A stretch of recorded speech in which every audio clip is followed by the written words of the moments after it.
All right.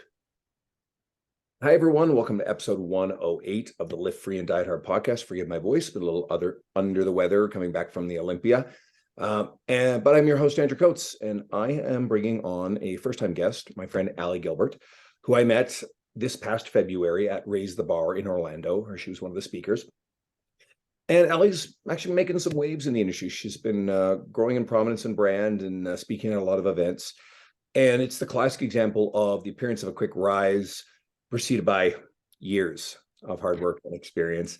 And Allie, of course, specializes in coaching men to optimize their hormones, especially testosterone. She does a lot of talks on testosterone and overall just improving their quality of life. We're going to dive into that a little bit. Allie's also been featured in T Nation, in addition to some other publications. I'm really happy to see that. And she's a frequent public speaker and the host of her own event, the Silverback Summit. So it's great to have you on. Thank you for having me. That's so funny that you say it's like many years, because I'm like, oh man, it has been many, many years, because we're very close in age and we've both been in the industry forever and training people in person forever, which I feel is more of kind of a rarity these days. It sure does feel like it. And I'm very adamant in, at least for me, not to be in a rush to get off the gym floor. And that's something I actually do say to a lot of other fitness professionals. Because there's a lot of stuff out there about, scaling your business. And in fact, I'm very interested in the idea of how can we reach and impact more people. And I think a lot of the guests that I've had on, it's probably a 50-50 split where a lot still work directly with their clients, people like yourself, Lee Boyce, even Don Saladino does a little bit of it. But, Don has found ways to scale his ability to deliver his systems to a lot of people and earn an incredible livelihood.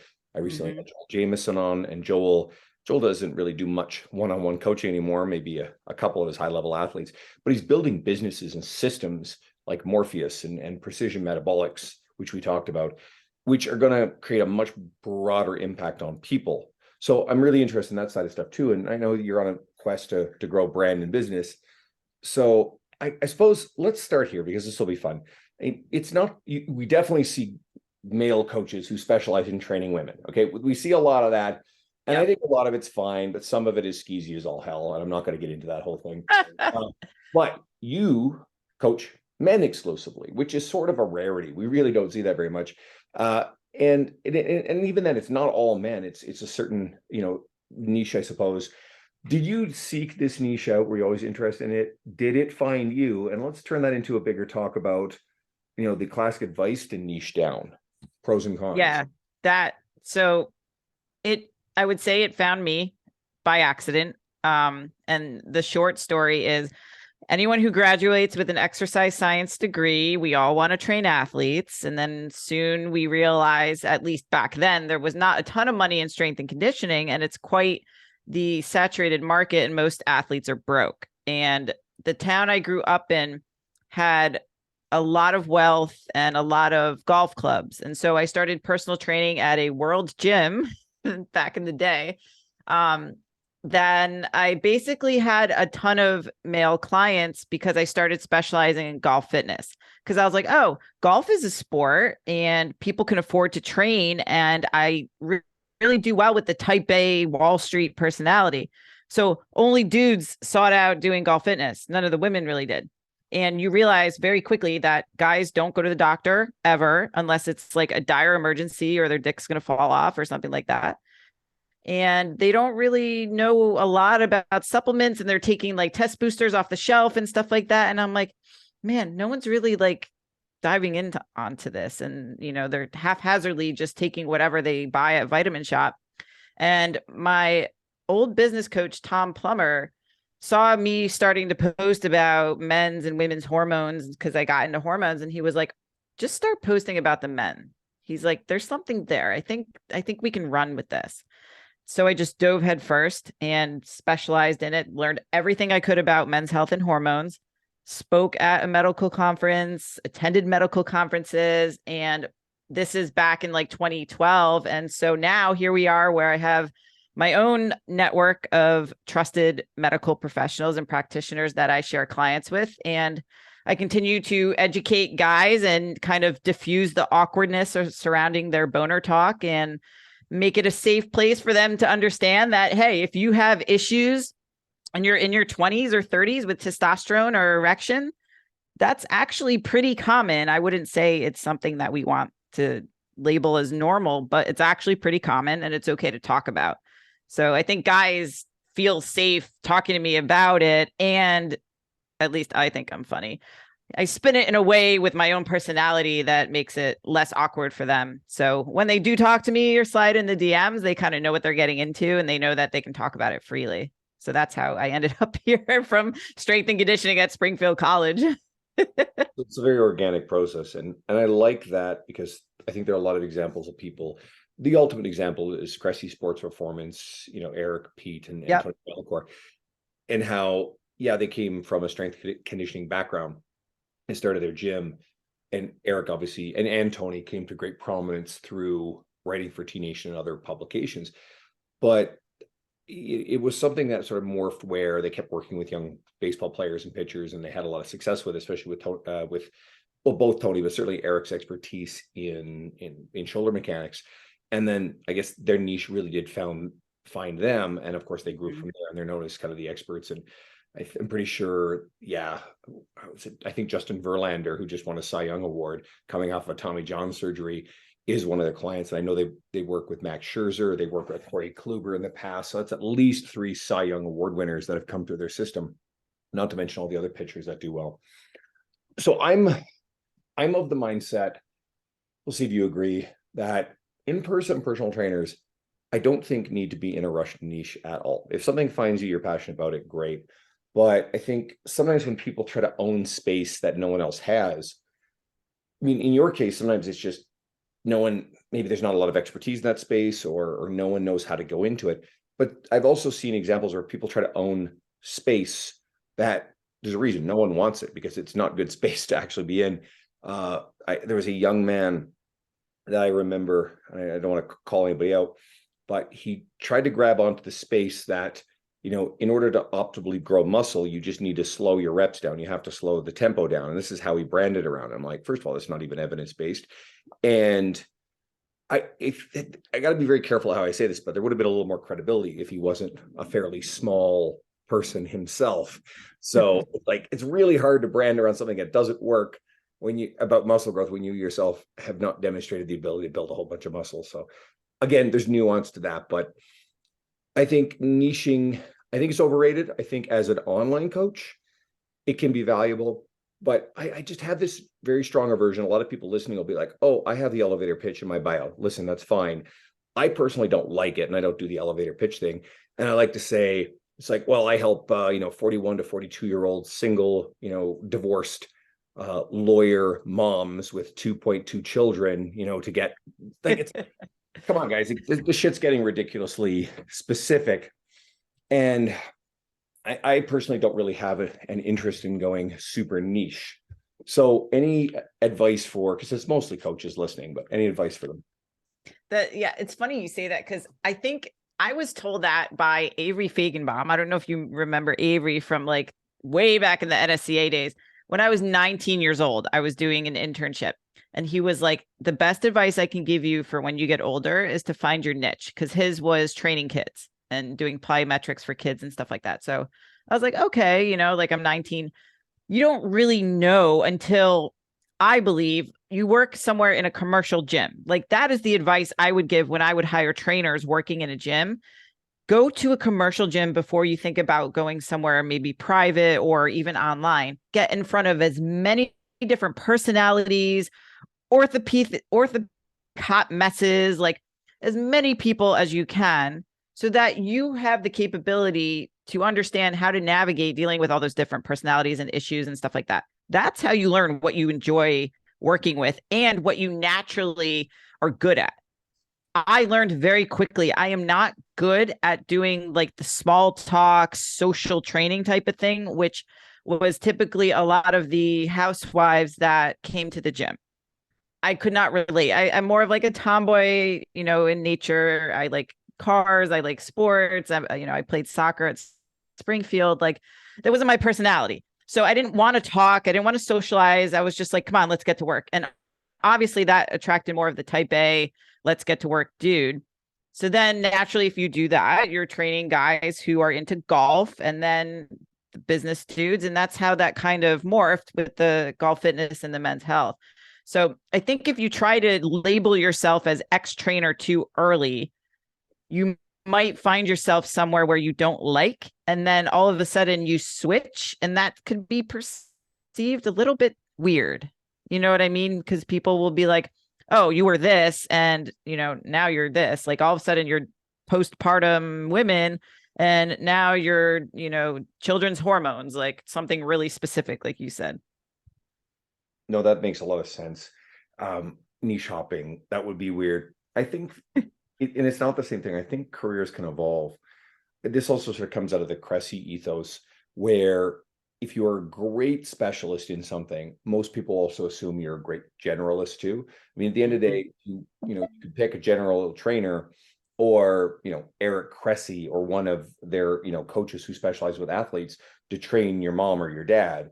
I'd feel pretty confident that the Cressy people could, do a really great job, keep them safe and get them strong, right?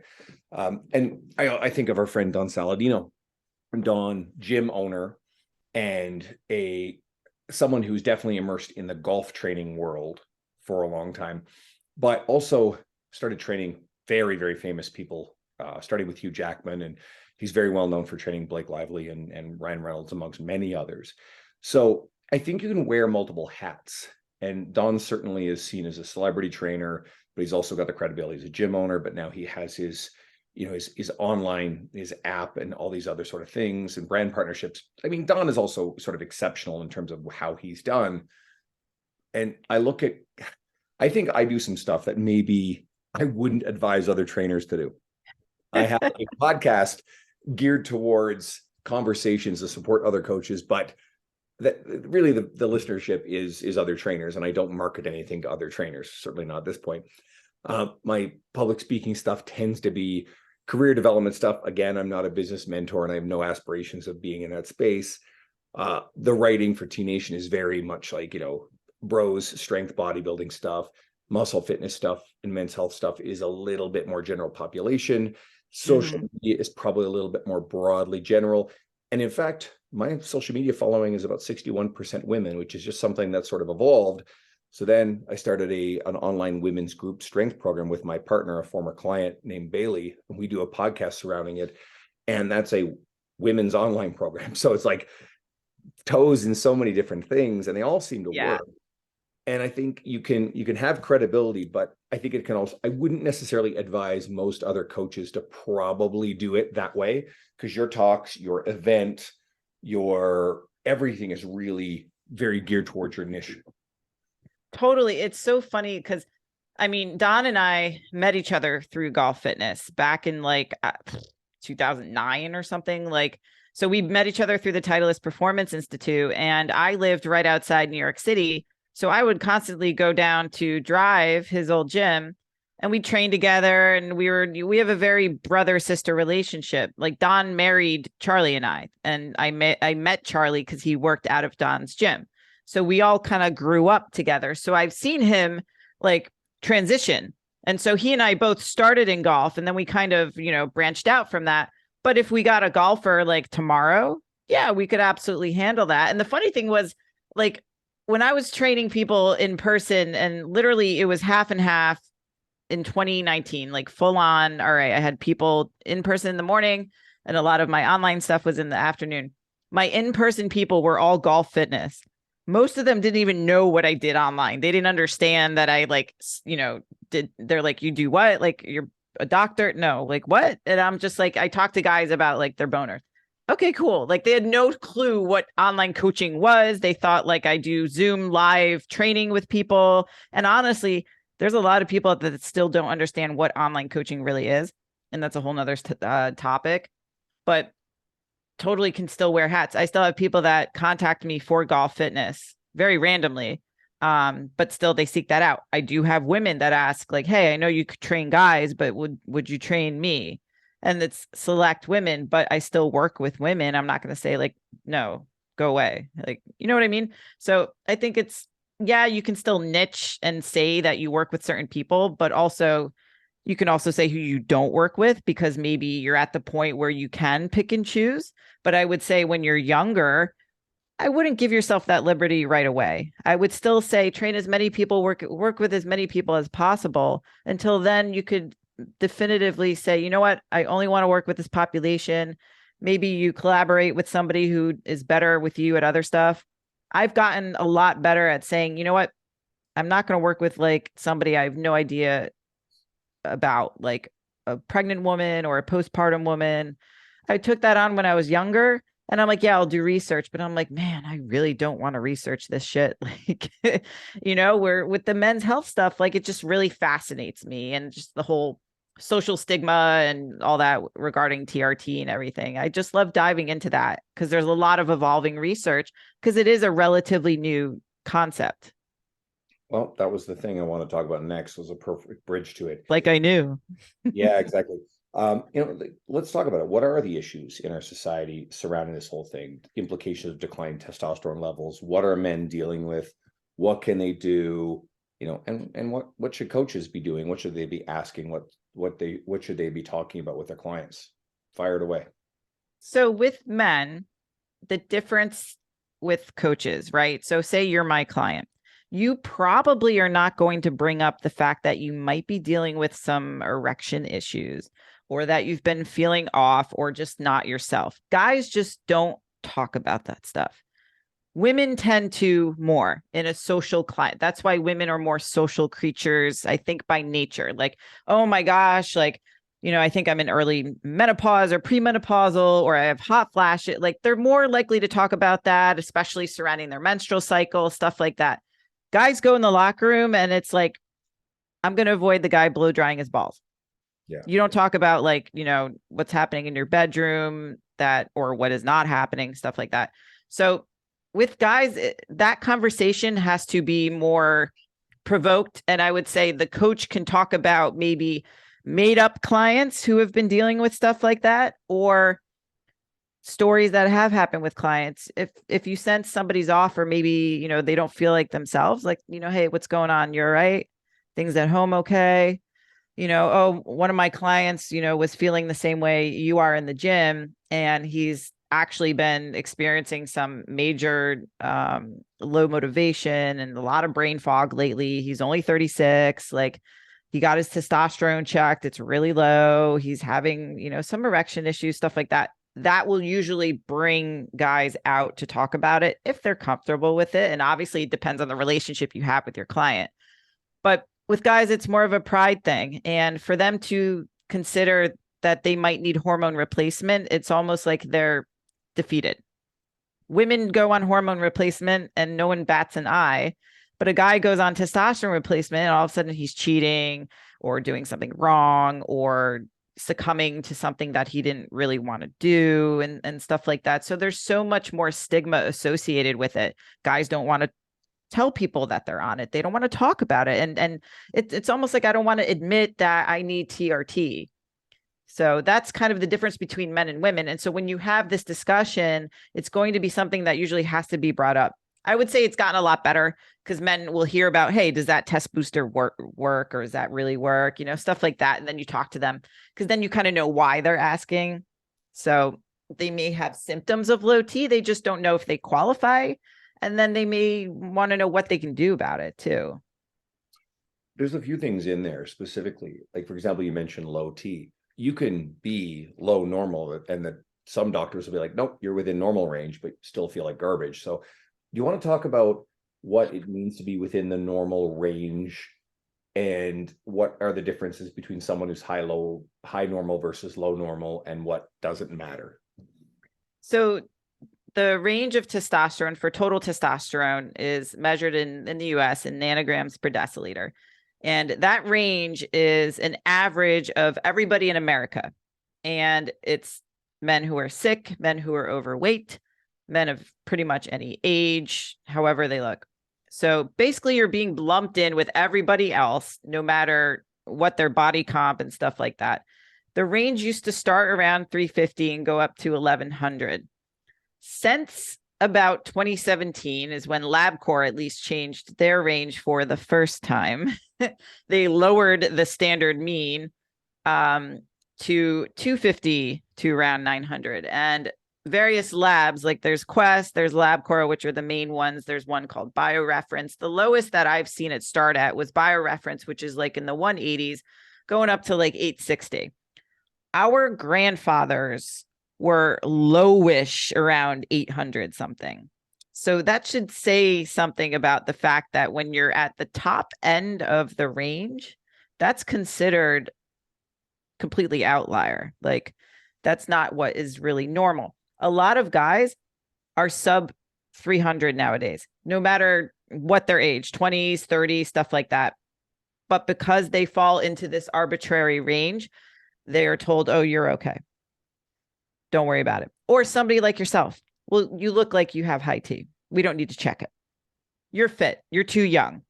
Oh, you go to the gym. Oh, you just want to stop. You know, I've heard everything for doctors refusing to test it or for them just not thinking somebody needs to test it. And you can have all the symptoms in the world. You can be 29 years old, have a testosterone level of 280, and be told that it's okay, you're in range.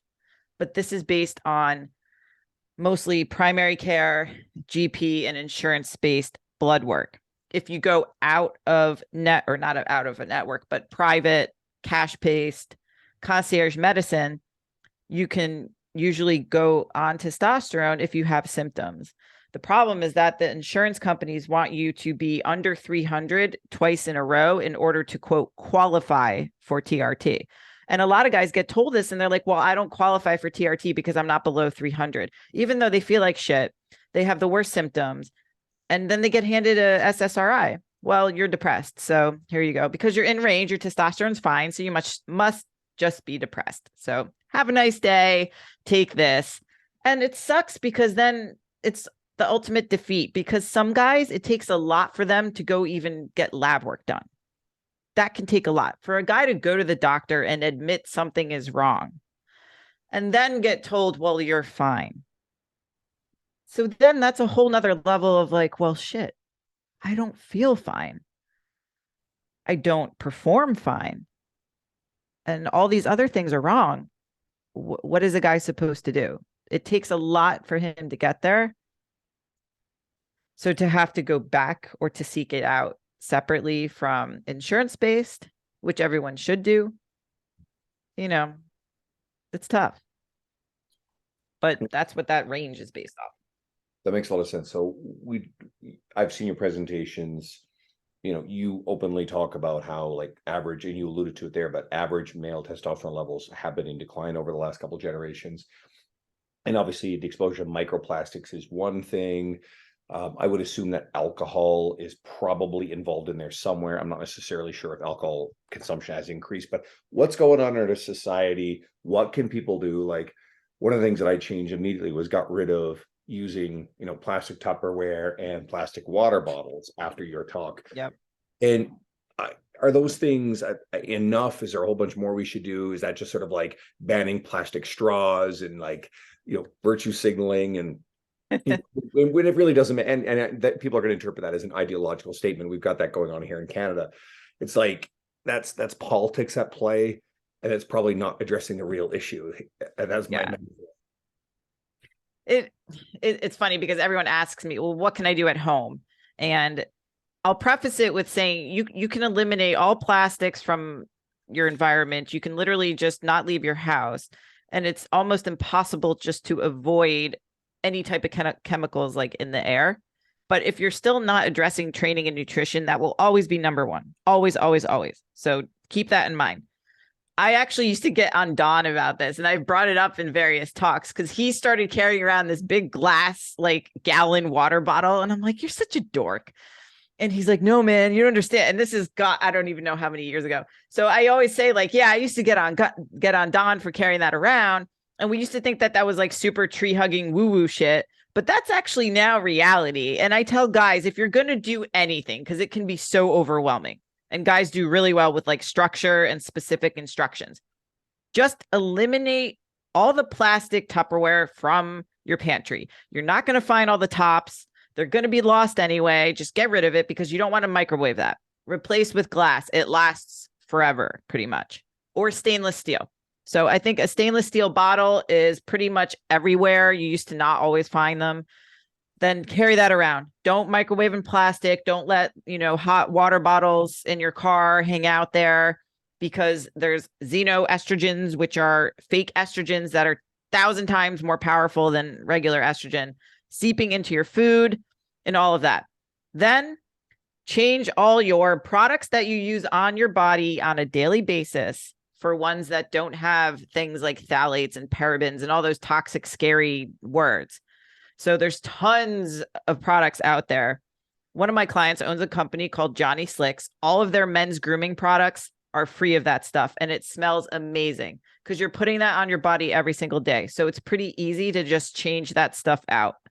Other than that, if you want to go farther and change your water filter in your house or in your shower head, awesome. Like every little thing, of course, will make a little bit of a difference.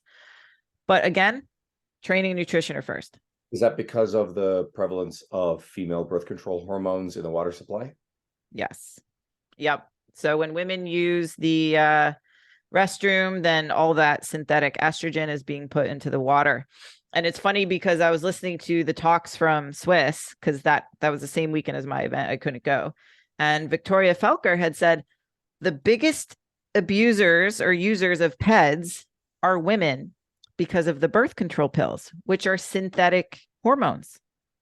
And so we now realize 30 years later, I think that, all right, birth control pills are really not good. And it does a lot of bad things. But when it gets into the water system, it's very hard. You can't filter out estrogens in the water with a Brita.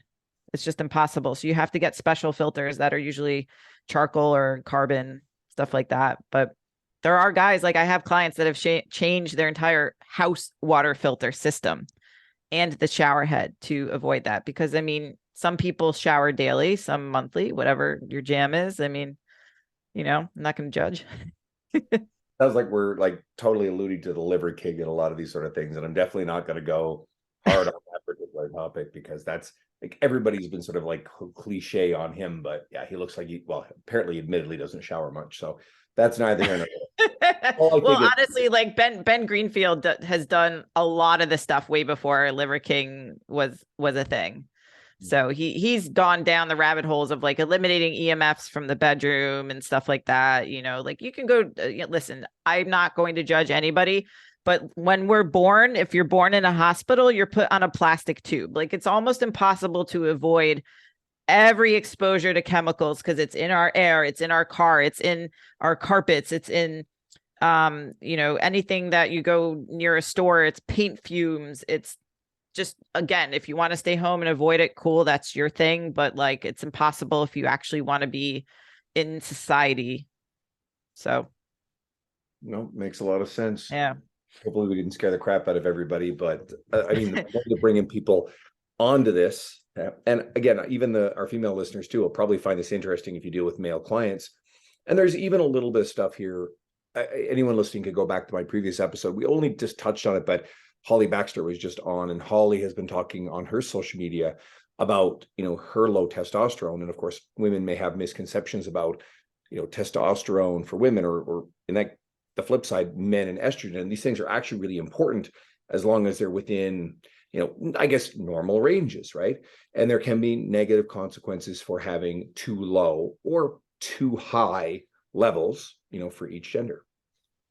That's a really big thing. So I'll address like the women's testosterone. I've been very open that I'm on TRT and have been for about 2 years. I tried literally everything to get it up. Like my total, I think, was like 12 forever. And the highest I got it was 21. And for women, you want to be upwards in like the 30s and 40s, which is great. And I tried everything. Obviously, I lift, have a good diet, or so I thought, or whatever. But like you can do all the things and sometimes it just doesn't budge. So I went on TRT and I felt a lot better. My mood's more stable.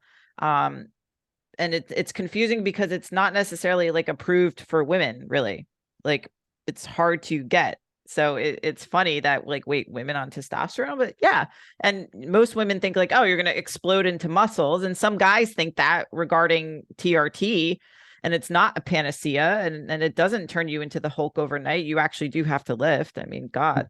Some of us are trying to turn into the Hulk, and we lift numerous days a week, and it takes forever. We know that. So it is very important for women to have testosterone for numerous reasons, and guys with estrogen. And that is a huge, huge topic, especially in the bodybuilding world. And I actually had one of my practitioners, Dr. Jordan Grant, who is a urologist, spoke at my event, the Silverback Summit, on estrogen in men. He had 2 talks, estrogen in men, and then TRT and prostate cancer. And traditionally, I think it comes from the bodybuilding world, that they have used aromatase inhibitors to suppress and block estrogen in guys. And aromatase is the enzyme that converts testosterone to estrogen. And estrogen has been perceived as bad. It causes gyno and irritability and mood issues and water retention and all this stuff. And a lot of that stuff has just been parroted, but nobody knows, does it actually cause those things? So Jordan produced a lot of the research and showing the detriments to using aromatase inhibitors in guys, and how when you measure estrogen in serum, it's really not reflective of what is actually in the tissue. Because in men and postmenopausal women, it works as an endocrine hormone. So what is actually in the blood is completely different. And the analogy that I like is, it's like asking Bill Gates how much money he has by looking just in his wallet. So it's only a small reflection, and it can be a different number any different time of day. Men need estrogen. And if you think about what happens to women when they go in menopause, they lose estrogen. What happens? Osteoporosis. So if you're suppressing a guy or just crushing his estrogen, his bone density can go down. They've done DEXA scans on guys who have been on aromatase inhibitors for years. It's not good. If you don't have estrogen, you lose your insulin sensitivity. You lose your cardioprotectiveness. You lose your neuroprotectiveness. You lose your libido. Ask any guy who has completely crushed his estrogen with an aromatase inhibitor, he probably does not feel like having sex. So it's one of those things that a lot of clinics still hand out TRT with an aromatase inhibitor as like the TRT starter pack and send these guys out the door, having no clue how it's affecting them. And so many guys are suffering, and they may feel better at first, but then they feel like crap. And they're like, I have no libido, I have no erection, I have increased body fat. And then they blame the TRT, and they're like, well, this doesn't work. It's a big deal. I get in arguments all the time. I have clinics mad at me in Florida. Like, I will not stop though advocating, because I know I have the medical providers who have all the literature and the research. It's not just my opinion. Like, what would I get out of saying, yeah, definitely, like, saturate guys with estrogen. So guys on TRT need to allow that natural process. Blocking an enzyme is not a good idea in this case. Same with hair loss medications. You're blocking the enzyme that turns testosterone into DHT, which is a more potent form of testosterone. That has side effects too. Anything that you do like that is going to have some sort of ramification. You can Google post-finasteride syndrome, and guys have ended up impotent. I mean, it's a big argument, and it's one of those things that we're trying to get practitioners to understand, that they don't have to block estrogen in guys, that they can just leave it where it is. Don't even measure it.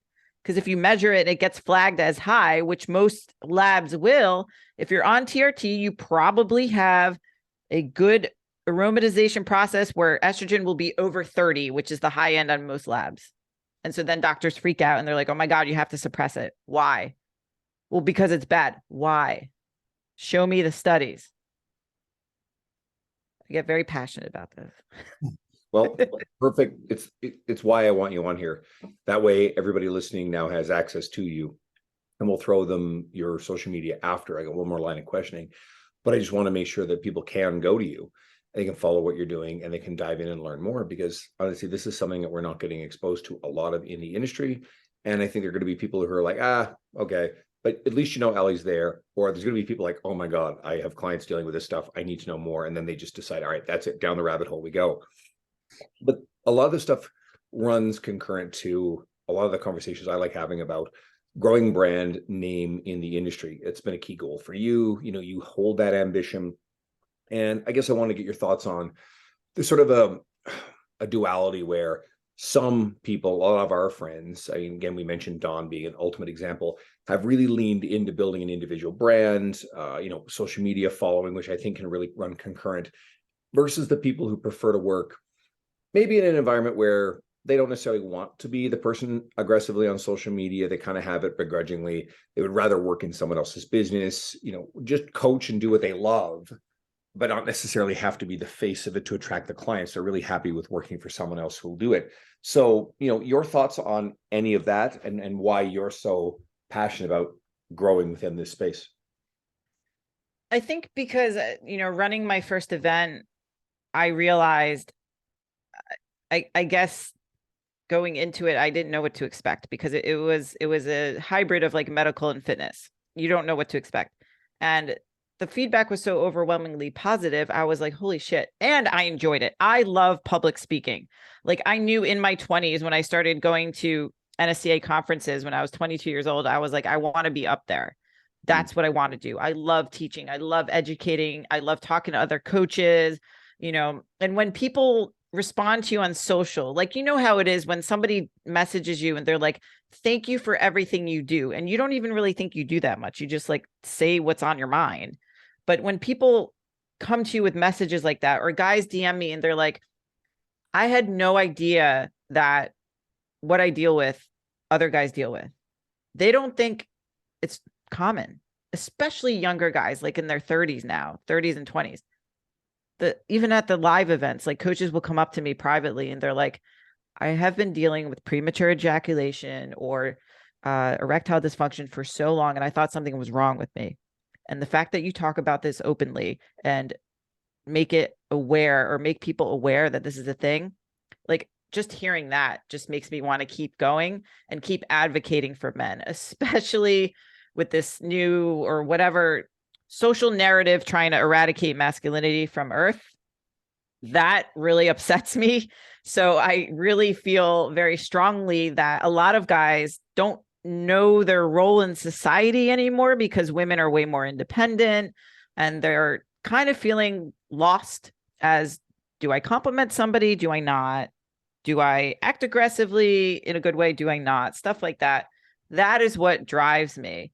And I think that after doing this event and seeing that guys also crave community, because this was an all men's event, and I didn't think that 40 dudes in a room would actually hang out with each other, to get me to hang out with everybody past midnight, which is my bedtime, I was like, damn, this is a lot of fun. And people really want to be with other guys that are going through the same shit that they think no one else is going through, that they're suffering in silence and thinking that they're alone.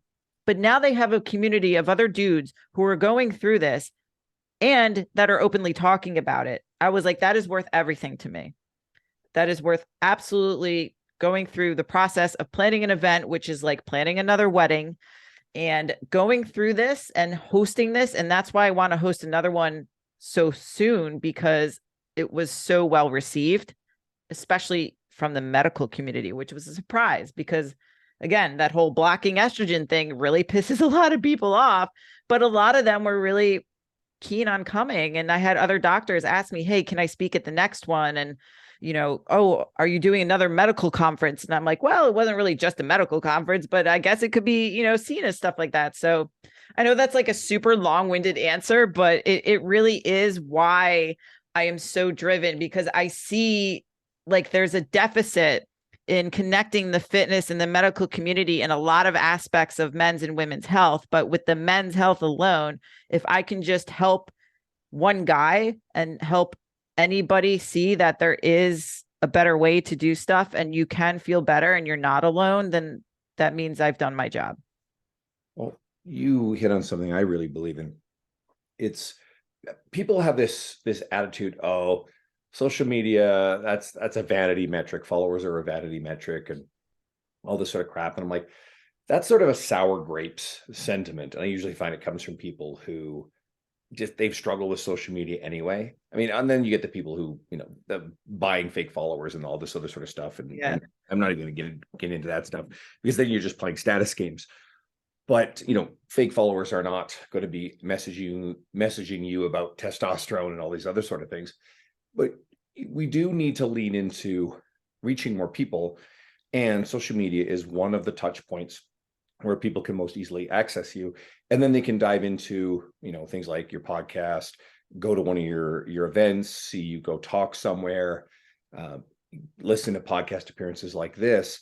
So that way they can do a deeper dive into what you're doing. So I'm a big believer, you have to develop the career capital, the resources, so that way people can, go into more information and find more things. But I also think it's really important to have that brand presence and forward facing on social media in such a way that it's engaging, it's highly shareable, that more people can ultimately find you and to start interacting with you. And we've seen a lot of really good people do very well with this. Don, again, is one of the best examples of this. He really blew up his social media and his email list, which put him in a position to pivot, to be able to shut his gym at the start of COVID, lean into something online, and help a hell of a lot more people. So I think that's it. It's a vehicle to be able to help a lot more people. Now, I don't begrudge. In fact, I support anyone who just they still don't want to do what we do, because this is very full time. There's a lot of work involved, a lot of patience, a lot of persistence. The attitude of continuing to show up and create and share and do things without the expectation of a very specific result from every social media post, from every article, from every podcast. However, you string enough together over the long term, which is a lot of work and a lot of time, good things tend to happen. For the other side, it's okay to decide, I love helping people, I love coaching people, I want, a stable, reliable income that will keep me in the industry. And it might mean becoming a coach for someone else. Like, for example, you see people like Lane Norton has been building a team under him, and he's got several coaches now. Sohee Lee, same thing. She's got a team of 3 coaches that she has. There are so many other people across the industry. Luca Hocevar, and he has a gym, his Vigor Ground, which he's able to coach and help a ton of people and have coaches work there for him.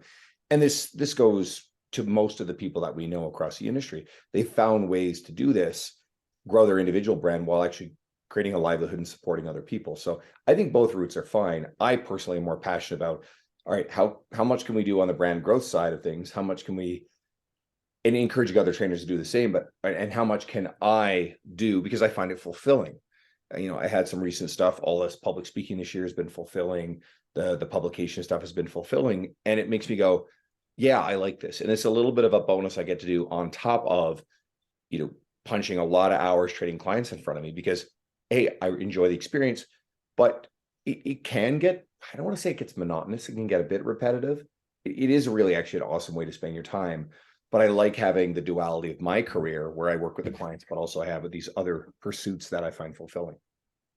Yeah, it really, it gives you a different, I would say a different way of appreciating how far you've come, but also what you've done for others. And it's different than in person, in the way that, like, in-person training, at least when I was doing it, or actually both of us growing up, like, you have that 1 hour with somebody, that's really the only variable you can control with them is their workout. No one really sold like nutrition or anything like off site, right? Online is so much more difficult, and I don't think people realize that, because there's so much more involved. Like, you don't really see what I'm doing on the back end. I'm monitoring trends, I'm looking at your body weight, I'm looking at, if you're recording body temperature, or if I have your aura data, or your workouts, and seeing, are you recovering? So there's a lot on the other side that this is going to help me dictate what we do next and where we go next. And usually the plan is at least minimum a year. With personal training, like, people either, bought packages back in the day, or they had like a 6-week timeline or something, or maybe they only lived where they were training for half of the year or whatever. You didn't really know how long you're going to have a certain client. Yeah. Where online coaching, like, I've been grateful my people have stuck with me for years, because they realize that, number one, this is not a transformation type of thing. But if you truly want to change how you look and everything about your lifestyle, that takes a long time. And what you can do over the course of many years is pretty damn cool. I've had a coach for 5 years. I've actually been roughly the same weight since I started with him till now. Luke Lehman, he's amazing, but I look completely different. I look completely different, but that change took a lot of time. And so being able to help people from that side is huge. But I don't think you develop the same precision and capacity for understanding how to help that many people unless you've done it in person. I don't know how I would think of some of the cues that I do on True Coach for people if had I not done them in person. You know what I mean? Like when you have your hands on somebody and stuff like that. Well, that sounds wrong, but you know what I mean? Can't say that nowadays, but you know what I mean? It's you touched on something interesting and people like to argue about it. Traditionally, I don't think anybody would have imagined someone online coaching before they had in-person coached. I think the newest trainers coming into the industry are probably learning it more as a hybrid and they're doing it concurrently. And I actually have no problem with that because here's the reality. If I've also seen a lot of very gatekeepy language. You get people like, oh, you haven't earned the right to train people online unless you train people in person for 5 years. Okay, sure, maybe, but that statement's not actually solving any problems. That's kind of just like a moral platitude to get, a pat on the back from the people that agree with you. And it does nothing but alienate the newer coaches who are like, well, I actually want to do this. Especially imagine the coaches who were in their first 6 months and then all of a sudden COVID slams down, gyms are closed where most people were. What do you do? Okay, cool. You keep coaching your clients online. Maybe you're trying to salvage a livelihood, to continue to support your clients. Do you have the right to do that?